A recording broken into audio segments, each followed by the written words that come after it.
He's pulled the shirt on, scored the goals. Andy Campbell on the Red. This is the Red. Oh, matey, we're here again. Christmas is out the way. New Year is gone. What do you reckon? Did you have a good time? It was nice and quiet.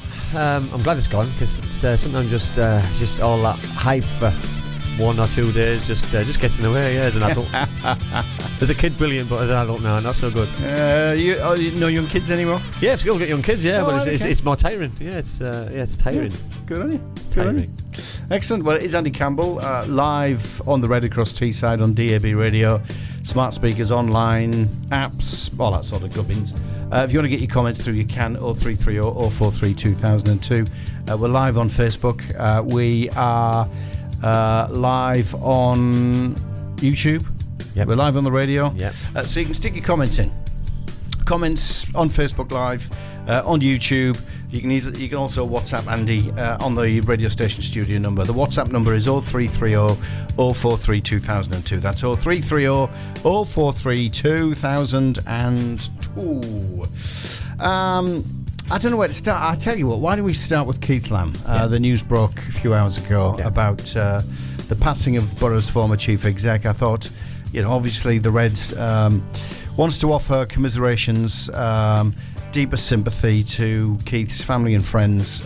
Just your thoughts, Andy, and I'm sure you had dealings with him when you were at the Boro, and how did you find the man? Yeah, listen, really sad. It's like the end of an era sort of thing, because Keith he played a huge role in bringing some amazing times to the football club.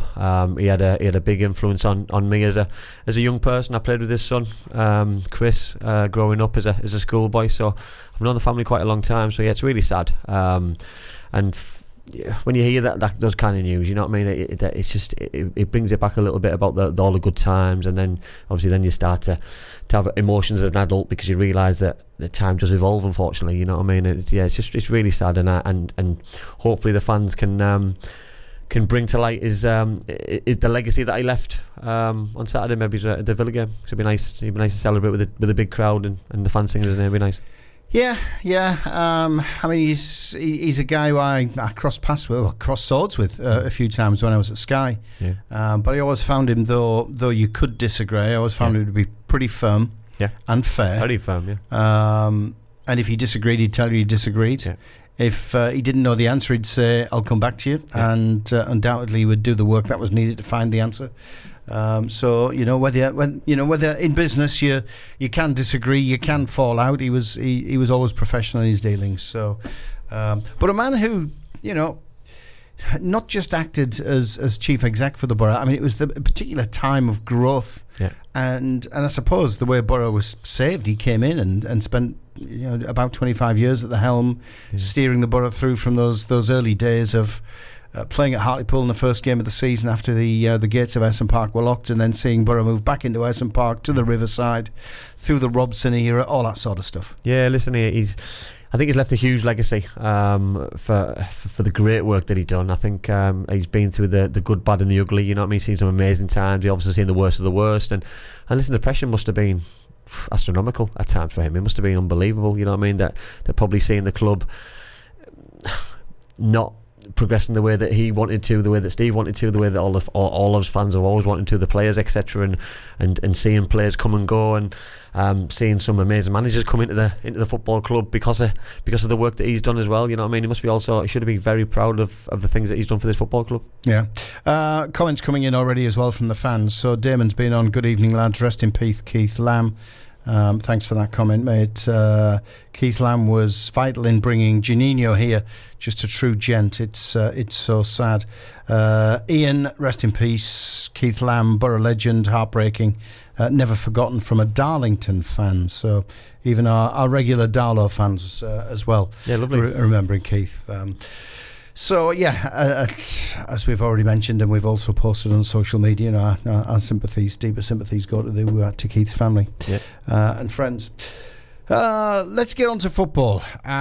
We did miss a show last week, mate. We did, yeah. Christmas, New Year, all that gubbins going on. You know, I know you were keen. He was a bit of truth. He was super keen. He really was super keen. Always. Yeah, always. But looking back, a couple of games to look back on before we start looking ahead to these little tiny games that we've got coming. Huddersfield, the away trip to Huddersfield, and also Boro at home to Coventry. Let's start with the good news. Cracking 3 points to come back. Huddersfield. Yeah, listen, I think we made harder work of it than the result suggests. Some of the chances that we missed, one in particular from Isaiah Jones, he missed an absolute sitter. You know what I mean? I think these kind of games we can make a little bit more easier work of these things if we had that. Probably that 25-goal striker, which listen, every fan wants those kind of players in those kind of areas. But we also understand that other players have to come to the table, and they have to finish the chances which are created by other people. And we left it late. We missed a penalty. We missed a couple of easy chances. We scored late in the day to win the game. But listen, they've improved as well. So you've got to give Darren Moore, obviously left Sheffield Wednesday, he's gone to Huddersfield, and he's changed them a little bit. He's given them a little bit more positivity and chance to stay in the division. So they made us work harder for the points, and I think than I probably thought it was going to be. And probably the results suggest, because we probably should have put them to bed a little bit earlier than what we did. But still a useful exercise. 3 points are always useful. You go away from home and to any club in this division, that you've got to grind results out sometimes, and if you can get a point on the road, or definitely if you can guarantee the 3, then you're looking at a real positive opportunity then to go and pick the 3 points at home the following week or the following couple of days later on, which unfortunately didn't happen. But there's probably the issue of the season, that we don't have back-to-back results and back up the good work that we do in the previous game, and we let ourselves down a little bit the following game. And if we can just listen, we spoke about the importance of points here and there, you know what I mean, and you lead in a game against Coventry, for example. I know I'm jumping the gun a little bit from game to game, but we're ahead in the game. They draw back at half time, and instead of probably tweaking it to go for it and go a little bit more expansive than we want to, sometimes just sit and accept that you've just got 3 points a couple of days ago, that a point would have been good. 4 points turnaround out of 2 games would have been an amazing turnaround. Instead we're throwing games away, we're throwing points away, more importantly, you know what I mean. And we have had a lot of I wouldn't say injuries, I'm not going to blame injuries. We've had a lot of the same personnel for a lot of minutes during a short space of time, and for me, especially against Coventry, the players looked absolutely dead on the feet. You know what I mean? That was probably something that we brought Josh back in. Yes, he's probably overcome an injury, but didn't look probably as fit as what he has done previously in previous earlier in the season, and I think that's the issue, that we're relying on players to get through so many games of high intensity, so many minutes of high intensive work, and I think it's catching up on a few. And they won't have had a lot of time off after Christmas. They'll probably work Christmas Day, they've played New Year's Day. It's a hard slog, and when you're playing against sides who want to beat you, need to beat you, in and around you. We spoke about the importance of the teams in and around you. Coventry were in and around us, Bristol City in and around us, Hull City in and around us, Plymouth were in and around us, all these teams, Leeds in and around us, all these teams who've beaten us. The 6-pointers and the teams that we probably needed to take points off or not lose to them, and unfortunately they've it's just made things a little bit more tricky in terms of the table where it looks. The point doesn't look a difference because it's 6 points, it never seems to change, but the gap looks massive in terms of where we are. Yeah, you mentioned there you can't blame you won't blame the injuries, but really it is the injuries that's leading to the same faces having to play a full 90 minutes week in, week out, game in, game out. So that's probably what's taking the toll on the legs. But there is good news on the horizon, because we are hearing Hayden Hackney, Matty Crooks, and Emmanuel Latte-Las are all back in training this week. Yeah, not far away apparently. Not far away. Yeah, we've already seen the likes of, I was going to say Riley McGree come back, but it was fleeting because he's now gone away on international duty. But does that breed a bit of confidence in the training ground, because you are seeing now more and more faces coming back? Yeah, definitely, and I think it's real good timing, because obviously the window's opened as well, and obviously there's a few rumours about players coming in. There's obviously rumours about players going out, and what we can't afford to do, we can't leave ourselves too short. We've got players going away on international duty. We've got players who are still not fit. You know what I mean? If they come back, we can't afford just to think that they're just back fully fit. You know what I mean? These players aren't going to be able to play every single minute of every single game from now to the rest of the season. They need to be nurtured back in. They need to probably come in for a short while, maybe drop out for a game to come back even stronger. You know, and we need to look after players, and the games that are coming up are going to be so intense. The high intensity against Premier League sides, for example, are going to be it's going to be ridiculous for the players. So you know what I mean. They need to make sure that they're not rushed back. They need to make sure that they're looked after, because these games, the league games are tough. The FA Cup games and the League Cup games are going to be even tougher. Yeah, I mean, we'll come on to the cup matches shortly because we've got plenty to sink our teeth into. But what about the current run of form at the moment? Because if you only go a handful of games back, you do include that Rotherham defeat as well. I mean, yes, the most bizarre goal ever to be scored. It was a cross. I mean, absolutely no way did he mean that. So it was a splaffed cross that went in over the top of Tom Glover and into the back of the net. Boro had their chances but didn't put them away. So you've got a bottom of the table team there that you lose to. You bounce back, you beat Huddersfield, but then you lose at home to Coventry. I mean, it is that inconsistency that's costing us at the moment, isn't it? Yeah, and I think you look at the sides who are in the playoffs, and I'll use Sunderland as a prime example. They had a couple of games before Christmas where they won 2 or 3 games back to back against teams in and around them. The huge results at the right space of time, and that's what we've missed and we haven't done. You've got to win games back to back. You need them.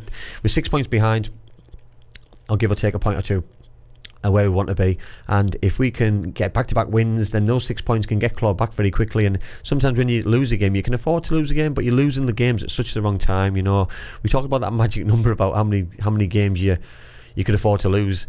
We've surpassed that number, in my opinion, weeks and weeks ago. So it just shows how inconsistent the whole league is. That Cardiff have dropped points, Sunderland have dropped points, West Brom have dropped points, Hull have dropped points, we've dropped points, Blackburn dropped points. It's the most bizarre playoffs I've ever seen. You know what I mean? You take the top 4 out of it, for me, who are set in stone. Almost top 5 now. Yeah, West Brom seem to be. Yeah, they're winning games. They're winning consistently. They're not letting goals in. They're scoring more. They've got a very good group of players. They've got a good manager, and that's leaving a lesser number in terms of places available. And I was lucky enough to see Leicester at Cardiff over Christmas, and for me, I watched the champions. 100% watched the champions. You know what I mean? They were so dominant in terms of what they brought to the table. I watched Ipswich over Christmas on TV, same as Southampton, and I just think that there's so many good sides, and just so little places available up for grabs, and that's my only concern, that it's not about losing games, it's just the limited places available to get where we want to be. We're battling for one spot now. I think everybody outside of the top 5 are scrapping for that 6th place. Yeah, I know mathematically West Brom can be caught in 5th, and you could look higher and look at Leeds and say mathematically they could be caught, but I think the top 4 are nailed on for they're phenomenal. Automatic they've been consistent so far, unless they blow up. And then West Brom seem to be making 5th its own. So you've probably got 6, 7 clubs that are battling just for one spot. Have you known a season like it? No, never ever. 'Cause I've never seen a season like it where you can afford to lose 2 games out of 3 and still be in and around the areas where you want to be. You know what I mean? And not think that it's season over, because 2 or 3 seasons ago, this would have been season over already now, because the gap would have been bigger than 6 and 7 and 8. It probably would have been 10 and 12, and it's hard to claw back those. You can't afford to lose another game, and we talk about we can't afford to lose many games, but then we go and lose 2 out of 3, and it's madness. It's brilliant because it keeps the season alive, and I know we are going to go into the cup games, and I'd love to listen to people's opinion on the cup games, but for me, in my personal opinion, league is my bread and butter. The league is where I want Middlesbrough to be. I want Middlesbrough to be in the playoffs. I want Middlesbrough to get out of this division.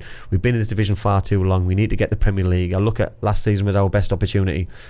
Well, let's sneak into 6th and let's do one better, because we need to get out of this league. For me, the Villa game is a game that I don't need. It's irrelevant for me, and even the semi-final. Listen, I'm talking about a semi-final of a major cup competition, but for me, the Millwall game and further games after that are bigger games in terms of where we need to be as a football club. Listen, it's a brilliant game, great occasion, but if somebody offered me a playoff spot now and lose all 3 of those games quite handsomely, I'd snap your hands off straight away. Yeah. Do you believe in fate? In football, I think I probably do. The reason why I'm asking is I'm just thinking, what we've just discussed in the last couple of minutes. Boro's already lost more games than you would expect them to, and still be within a shout, and we are. Yeah. We've had we almost had a whole bench of youngsters against Coventry. That's how threadbare we are. The age of that bench was just Alex Bangura was outrageous. Alex Bangura was the most if you take the goalkeeper out of it, player. It was ridiculous. Absolutely. And then you have 3 of your players taken away for international duty just as you start this. I mean, everything seems to be against Boro being anywhere near a playoff spot. Yeah. Yet we are still in touch. And that's why I'm thinking, normally you would expect us to be 10, 11 points adrift. It's too big a gap to catch up. Yeah, 100%. But we're not. No, and what the thing I like the most is normally this time of the season, after defeat or after a couple of defeats, every other football club questioning managers, questioning club, questioning chairmen, questioning CEOs, questioning players, writing seasons off. We haven't. Why haven't we? Because we're still there. We're still there. The manager's not getting flustered. His interviews after games, his previews before games, it just doesn't seem to fluster him in terms of getting a knockback. You know what I mean? Because he knows there's still enough games, there's still enough points on the board to get where we want to be. And I believe in his process. I believe in what he's trying to achieve. And listen, if we don't get the points tally that we need in order to get where we want to be, then listen, there'll be an investigation in terms of where did it go wrong in terms of personnel or player recruitment or himself or whoever in order to move forward. But right now we're still in a really, really good position. But for me, there's got to be a priority. You know what I mean? Because the priority over the next 5 games for me it's got to be the league. Because if we do lose 2 or 3 more games out of these next 5 in 2 cup games thrown in between, I think it might just be a couple of defeats too far.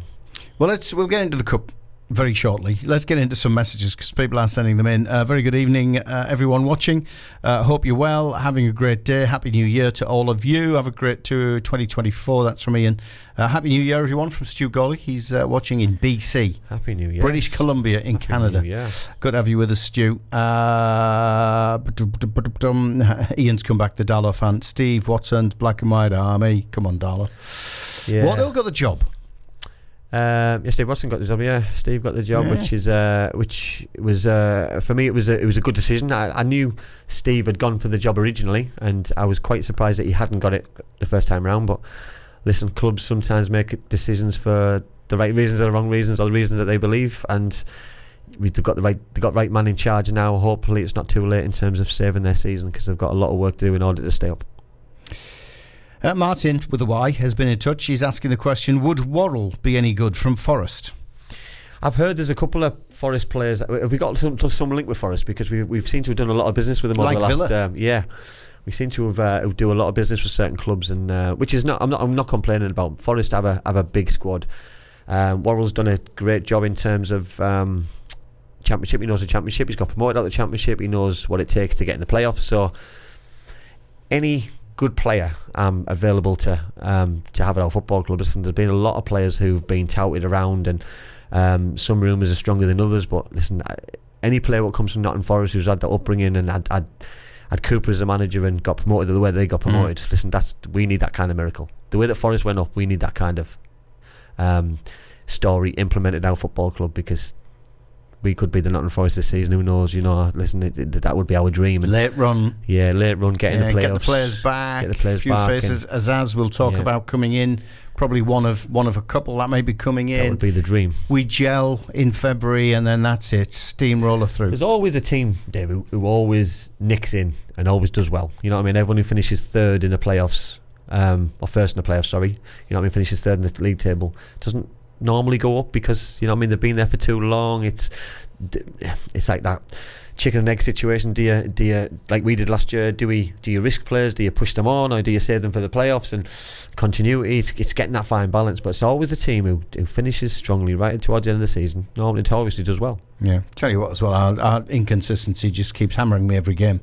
I'll come out of games and go, that's it, that's the season over, and then I'll wake up the next day and go, we can still climb. You look back at the league table. I think every Saturday night. I know Christmas has been different because it's days just rolled into one. But every night I went to bed after a defeat, season was finished in my head. Woke up the next morning, checked the league table, and it just didn't look as bad as what it should have done. And I thought the result hadn't been put on, or someone else's results hadn't been put on. But the league's never changed every time we seem to lose. It just seems to we don't move. We just stay where we are. That's why I asked you if you believe in fate. We just seem to be where we are. There's something, and I think that the whole Championship is waiting for Middlesbrough to just to pick the pace up and stop messing about.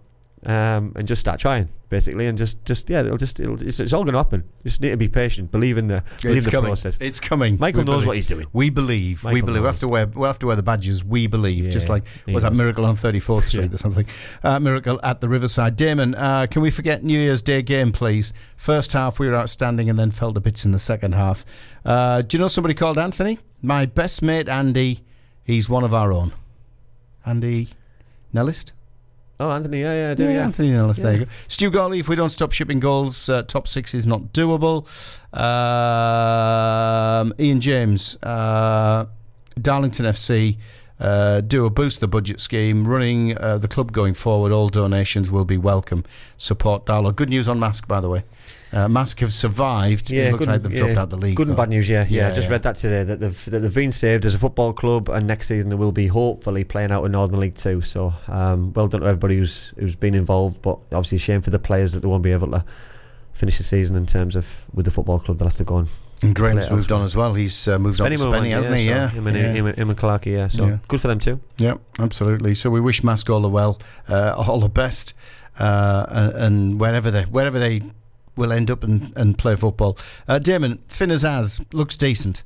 He was at Plymouth, wasn't he? He's been on loan from Villa. Scored a nice. If anybody's seen his against goal, the Boro. if anybody's seen his goal on, was it New Year's Day? Yeah, against Watford. I didn't see that one. It was ball came over from a corner, and he just side footed his volley into the top corner. It was an unbelievable goal, and obviously Villa have called him back for a reason. Mm-hmm. You know what I mean? Because why would he give up opportunity? Why would Villa give up an opportunity for him to get regular game time? He's not going to the Villa side. You know what I mean? There's a big opportunity that a massive club has come in with a good offer. Yeah, absolutely. And Damon goes on to say, I think he'll add to our attacking options, but we need more though, a right back, another striker, and a centre back. Looks like there's a shopping list there from you, Damon. Thanks, mate. It's not Christmas, Damon, though. Christmas is well gone. Stu's been back on. Thanks, mate. Appreciate the comment. Dinosaur Dave, as long as we beat Chelsea, I'll be happy. I don't know what's going on there, mate. I don't know what's going on there. You've obviously, Andy, you've put him up to something. Mind you, we've got lots of comments coming in. I'm reading these as they come in. Stephen, with what we have now, who do you think the main spine of our team is, from goalkeeper through to our forward? Main spine, Andy? What is it? Obviously, Senny would be the first choice keeper. For me, he's got to be. You know what I mean? When he's here, when he's available, when he's fit, he's got to be a goalkeeper. Lennon's out for the season, so we can't count him. Yeah, for me, it's got to be Dale. Yeah. Dale's got to be your main body. If I'm going spine of my team. Would you go Clark? No, I'd go Van der Berg, definitely. Yeah, he looked good. He looked good when they moved him into his natural position. He's shown enough. He's also got.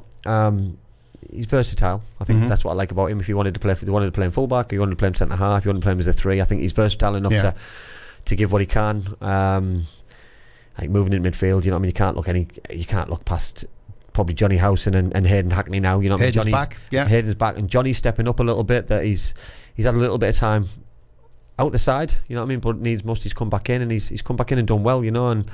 Even got his goal, you know, doesn't score too many. His goals, 2 of them. Yeah, his goals, but he's the splaffed one into the ground, like that one. Yeah. He tried to ruin it for himself. I didn't mean his penalty miss, but we'll let him off a little bit. He has stepped up though, Johnny. I mean, he does, yeah. And do you know what? This is what experienced players do, though. I don't think Barlasser has been at the top of his game consistently throughout. Now, he's had a great game, but then he's had a couple of average games after that. But Johnny seems to have hit that level and almost rolled the sleeves up as a captain and gone, right, I've got to do this. And I think there was a question a couple of weeks back, probably about a month back, about leaders.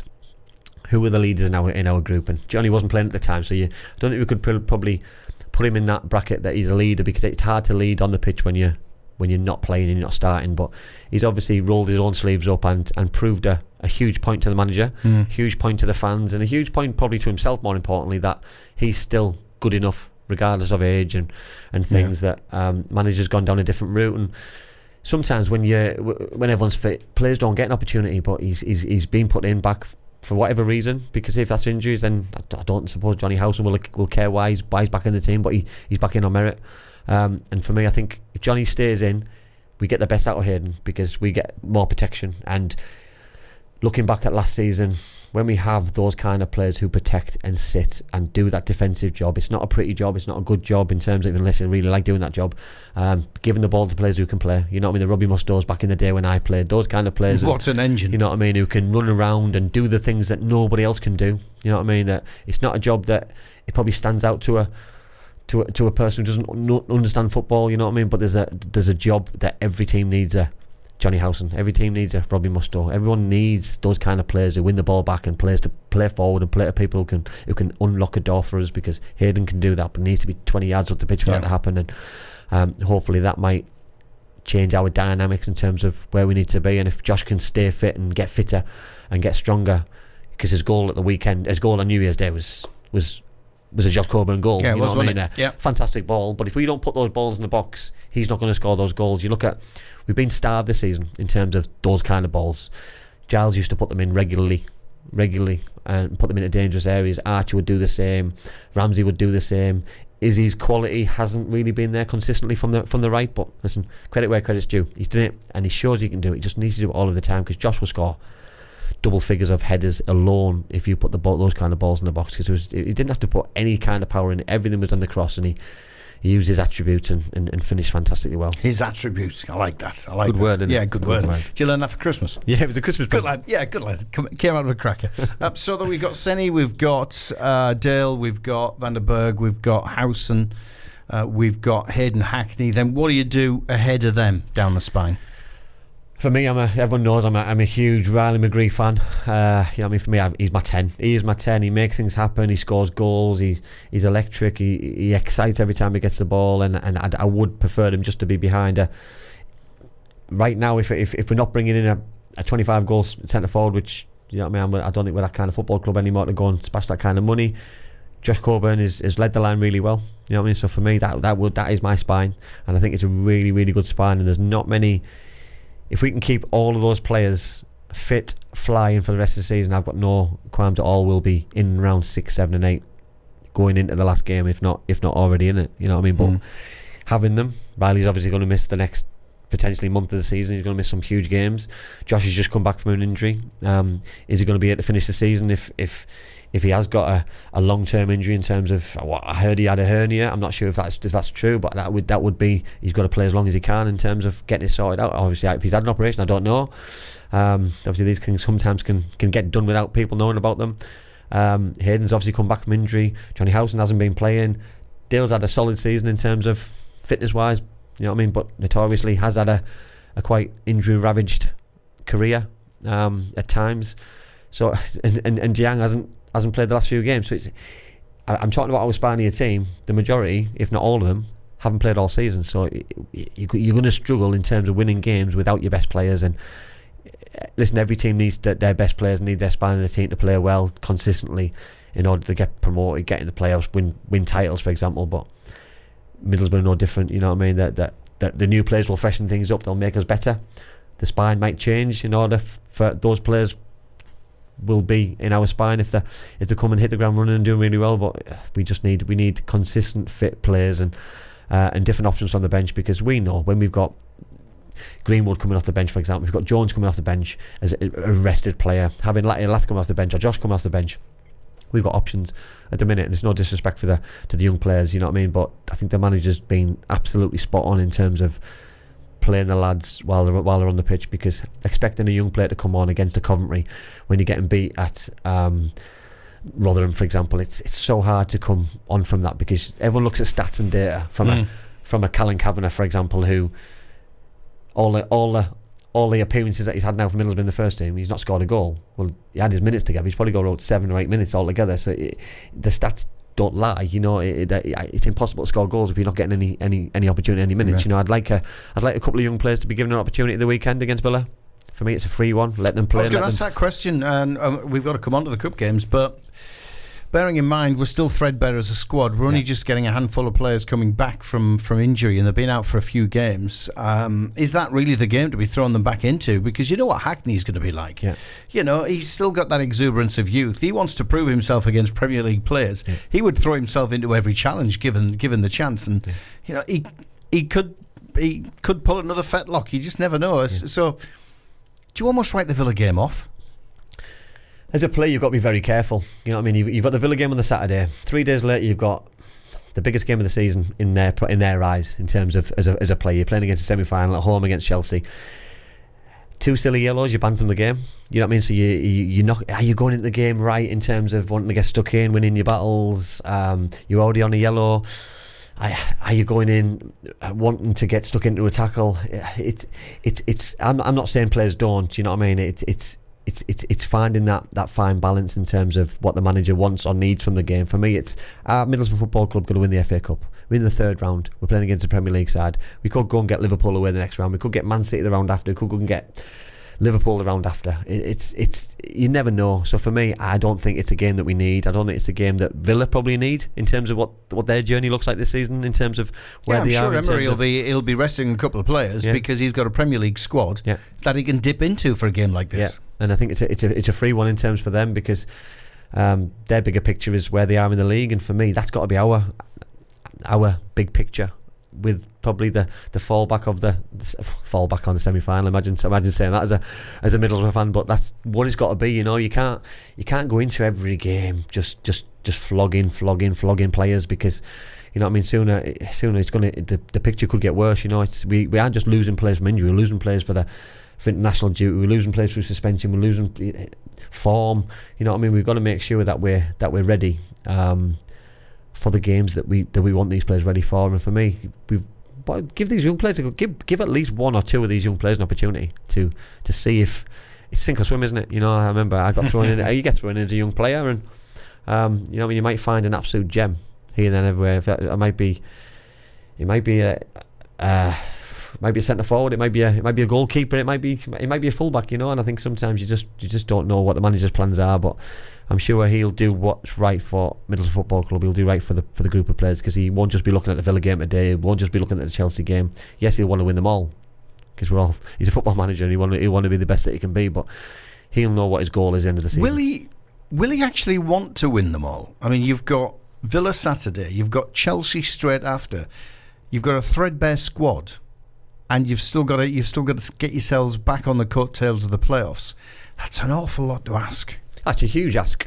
Listen, he'll want to win them all, but he's a realistic football manager, and he's realistic in terms of where we are positionally wise in the league, how we're all performing in terms of probably what percentage the players are working at in terms of games, minutes, workload, expectation. So you know what I mean. For me, I think he's got to take all those things into account, and whatever team he picks at the weekend, they'll give it what they've got, and just see where we are. It's a game which obviously the media think that Middlesbrough got a chance, hence why they put it on the TV, and they've put it at a time where they want to see something. But listen, it's a good chance for the club to showcase what we do as a club, the ground, etc., the fans, everything that we've done, all the good work that we've done, and I think it's an opportunity for us to showcase that more than getting in the 4th round of the FA Cup, which for me, listen, the FA Cup it's been brilliant for me in my career. It's given me so many happy memories as a fan and as a player, even as a manager.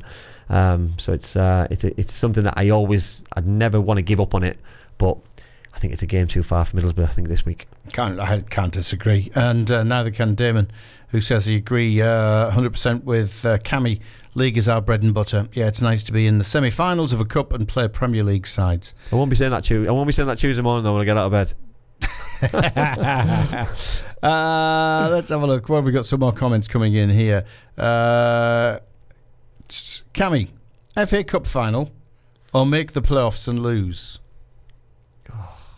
How do we get on the FA Cup final? Well, I'll tell you what, we'll switch it. We'll say League Cup final or playoffs.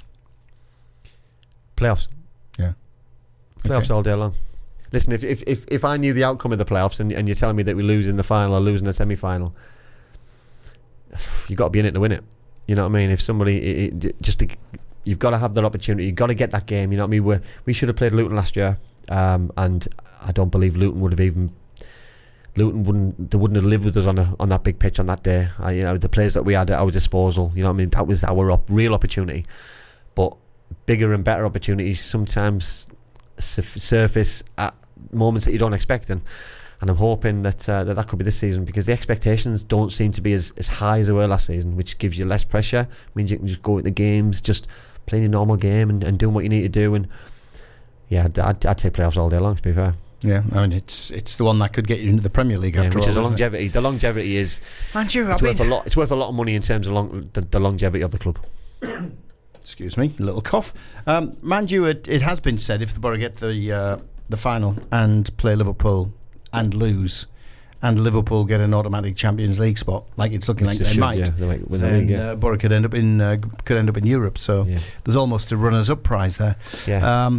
Just having a look at some of the comments. Stu Golly's been back on as a goal scorer. Andy, would you back yourself to score in any league or competition? He's thinking of Kavanagh here. Listen, you've got to have self-belief in yourself, Stu. You've got to believe in the process. Every time I went into every single game, I expected to score. I wanted to score, and every time I did score one, I then wanted to go and get another one. I didn't just rest at the one. I was always devastated and disappointed when I didn't get one, and then when I didn't get one, and it happened on a number of games. If that went 6, 7 double figures, it would absolutely ruin my confidence. It would ruin my weeks. It would ruin my weekends. It would ruin my time away from football. It would ruin my family time, etc. So it would be really difficult in terms of mentally as well as physically on the pitch. So it's a difficult one. But you've just got to believe in yourself. I think he's had if I was talking about Callum Kavanagh, Cal's had a lot of loan moves which I don't think have done him any good. I think he's gone to Newport and it didn't happen for him. He went to Harrogate. It didn't really happen for him. He scored a handful of goals, I believe, in both in total, but when he's playing with better players and he's playing with good players in and around him, especially in the under-21s, under-23s, he's scoring for fun. So he obviously knows where the goal is, but he needs to be in the positions and he needs to be given the balls in those kind of areas, those kind of positions. And sometimes dropping down in League 1 and League 2, it doesn't suit everybody. Games were different back in the day when I played, and the way that I played with pace, and I played in a different era in terms of probably played off a big man.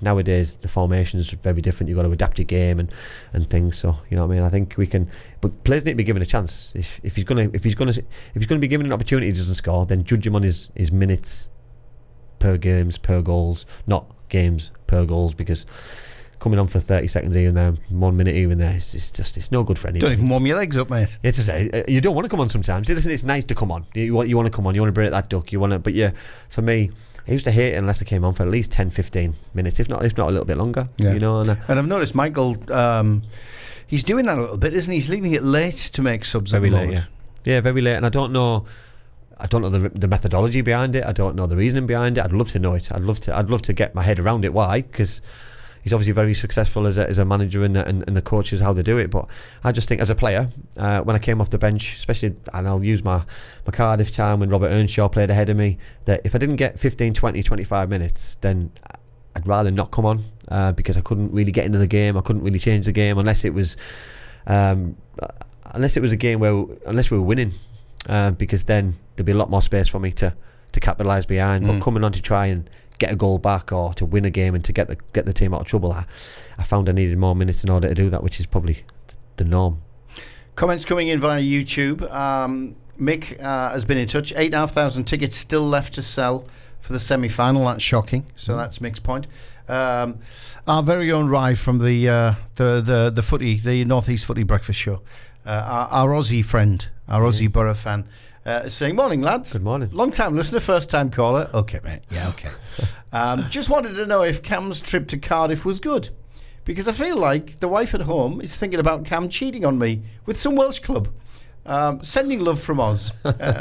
Yeah, it was nice to go home in terms of seeing some nice friendly faces. Me and the girlfriend had a very very very nice time. It was nice to go to the game, did the radio. I don't think I'll probably be asked to go again in terms of if they see me as a lucky charm, but I am going to watch Middlesbrough there, so if it was another 2-0 result, good then lad. I'll just then keep I'll it take going. I'll take it. So yeah, I'll go there just to be that lucky charm again, I guess. A couple of more comments coming in. Georgie said, just simple post on Facebook Live. He said, Boro. Good to have you with us, mate. Yeah, yep, I know you've got the right one. I know Georgie. More. Ibra. Hang on. It's just, as I was about to read it, it disappears off the screen. Typical. Hello, guys. Let's hope we beat Villa. Glad our club is making some signings. Rest in peace to Keith Lamb. Andy will have known him. Yeah, we had that chat at the start. Rob's been on. Footballers are known for some strange superstitions. Andy, Did you have any, or did you see any real strange ones? Start with seeing some. I seen players do certain things. Obviously, when Paul Ince was at Middlesbrough, he didn't put a shirt on until he walked out the tunnel.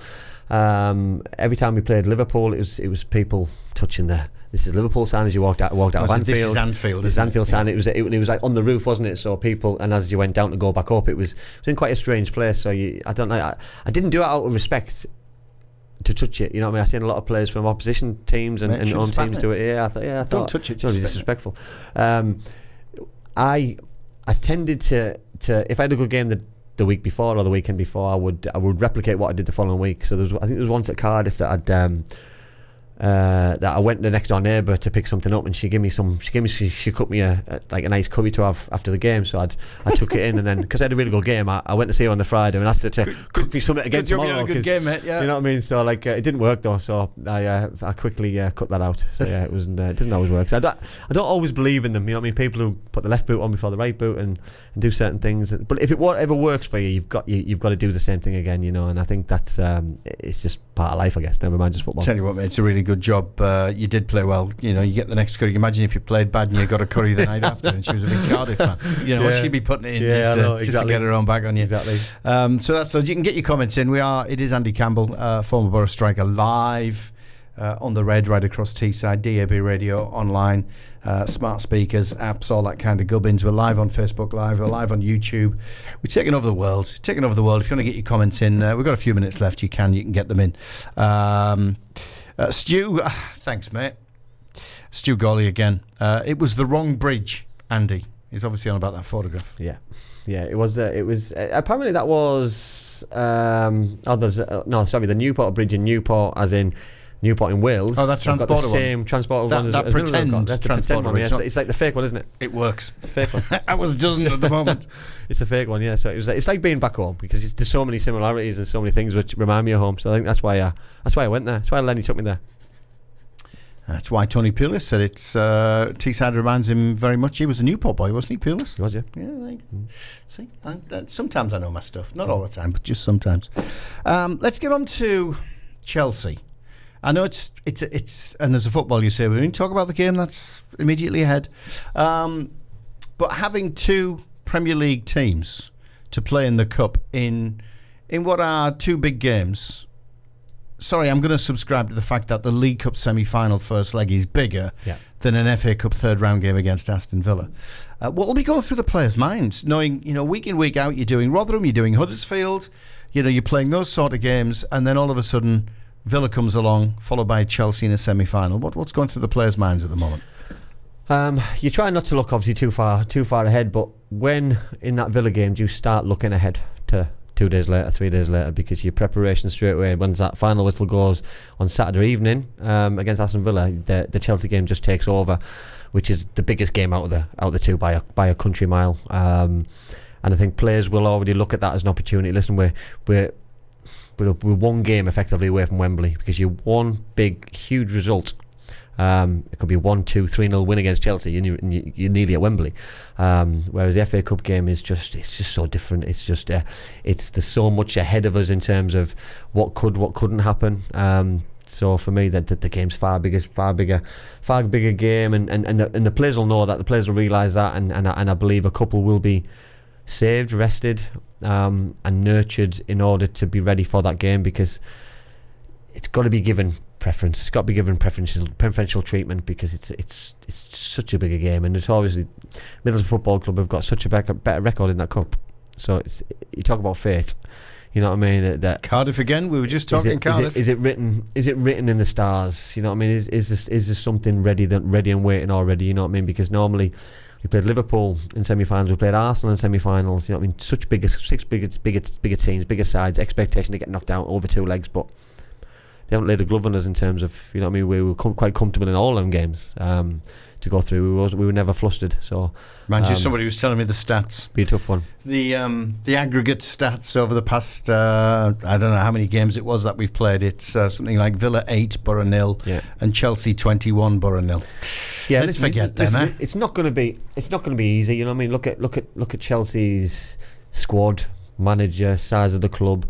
There's something at Chelsea though which makes me think that it's not all rosy. You know what I mean? They've got a great side on the pitch in terms of personnel, names.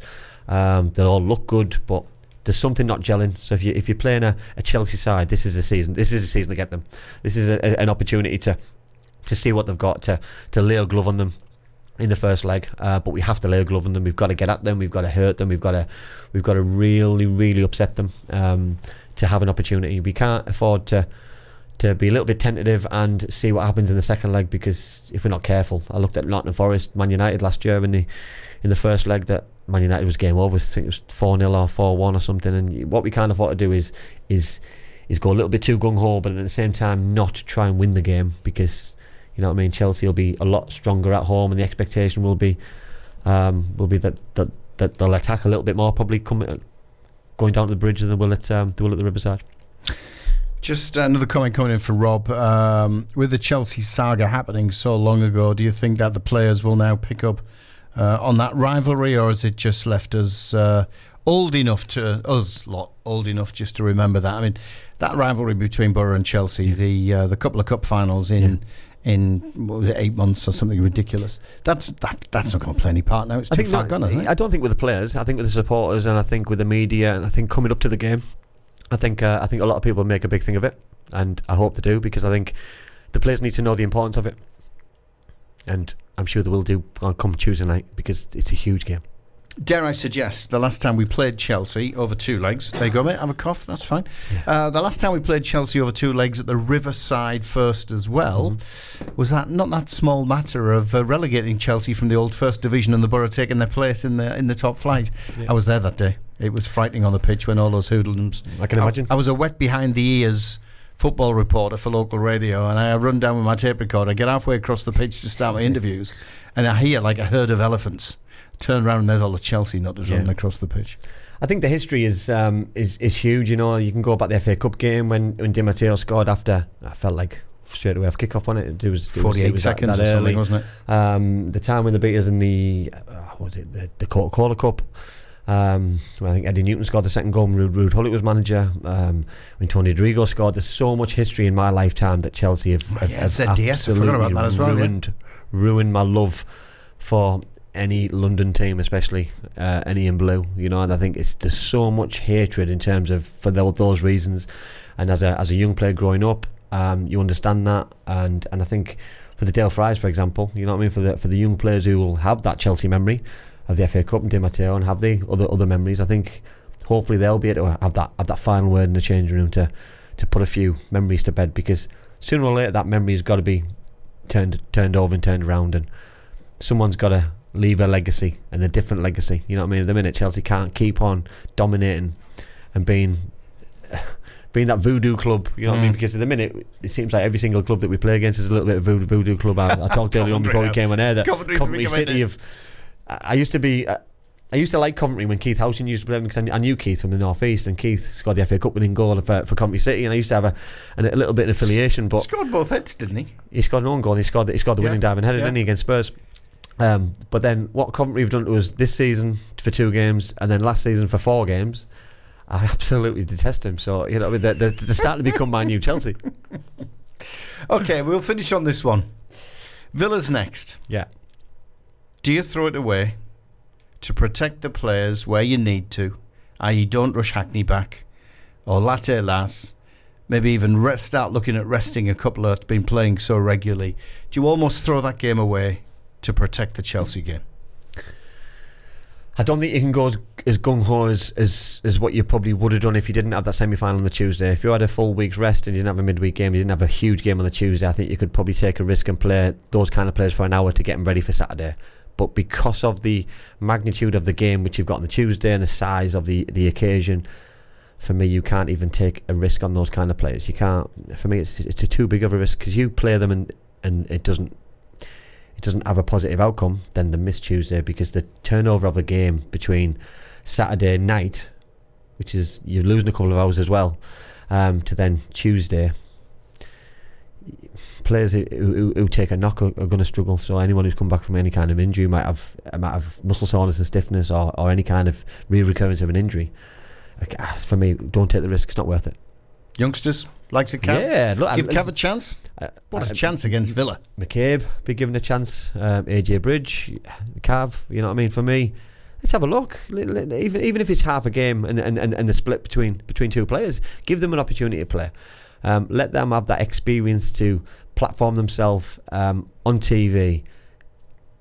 In front of a good crowd, against a Premier League player, against a Premier League club, you know what I mean, with the backing of the supporters at home, you know what I mean, you're giving them an opportunity to succeed, because listen, we're probably expecting to lose because we're playing a Premier League outfit. You know, if they turn up with the Ollie Watkins and the players who've put them into the top 3 and 4 this season, then they should beat us, even if we had our top players out. But you know what I mean, football's football. But for me, give the young players an opportunity to platform, to be good enough, and then see what happens on Tuesday in terms of give them a platform to be in the squad.